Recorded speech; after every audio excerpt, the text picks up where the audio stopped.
Pierre? Pour revenir sur votre programme, vous proposez de réduire les impôts des Parisiens de 100 millions, mais en même temps, vous proposez aussi des mesures qui vont coûter beaucoup d'argent, notamment l'ouverture des transports la nuit, le week-end. Comment est-ce que vous comptez financer?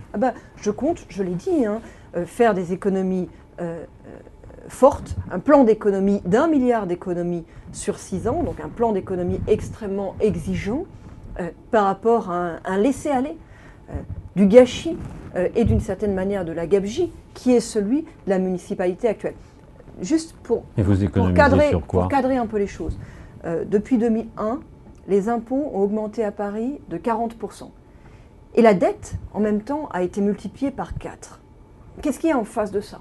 Eh bien, il y a une explosion des frais de fonctionnement et du train de vie de la mairie. Et les frais de fonctionnement, c'est beaucoup des embauches. Le nombre d'agents de la ville de Paris est passé de 40 000 en 2001 à 54 000 en 2013. Donc moi, je compte économiser sur des dépenses qui sont absurdes. Des dépenses de train de vie, 36 adjoints avec 500 000 euros par cabinet, 75 chauffeurs, une dérive de tous les coûts sur les grands investissements, les Halles, la Philharmonie de Paris, Jean Bouin, tous les chantiers ont été en situation de dérive, des primes dont certaines sont indues. Et puis je compte aussi économiser sur toute cette technostructure qui s'est créée. Quand on regarde ces 14 000 agents en plus, où est-ce qu'ils sont?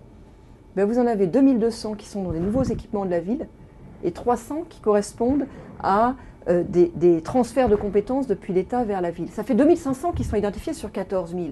Mais les 11 500 autres, c'est toute une technostructure, souvent très politisée, parce que les fonctionnaires eux-mêmes dénoncent le manque de neutralité de certaines embauches qui ont été menées, avec une espèce de double peine. Ça coûte très cher et ça démotive les agents qui sont à la base, qui voient se multiplier au-dessus d'eux des couches administratives, des chargés de mission, des sous-directeurs adjoints. Et on arrive à cette situation absurde dans laquelle aujourd'hui vous avez eu beaucoup d'embauches et en même temps une explosion de l'absentéisme dans la ville, avec des services dans lesquels l'absentéisme atteint 20%, parce que les agents à la base et sur le terrain sont démotivés. Voilà, il y a des économies à faire, des économies à faire sur la mauvaise gestion, sur le gâchis, sur la gabegie, et ces économies permettront de ne pas augmenter les impôts, contrairement aux sortants qui ont préparé un plan massif d'augmentation d'impôts, pu le prouver, des documents internes qui montrent qu'en même temps qu'ils disent « nous, si on était réélus, on n'augmenterait pas les impôts, contrairement à ce qu'on a fait ».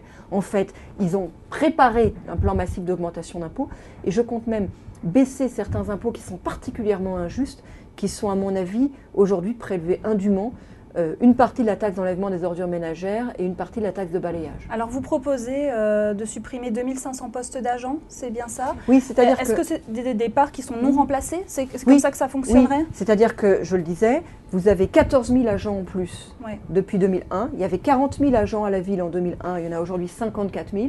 Et quand vous regardez le détail, c'est beaucoup d'agents dans la technostructure.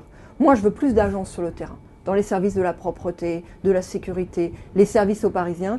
Et en revanche, il faut vraiment réformer le haut de la pyramide. Et je propose de réformer le haut de la pyramide par le non-remplacement de certains départs en retraite avec un rythme que j'évalue à 500 par an.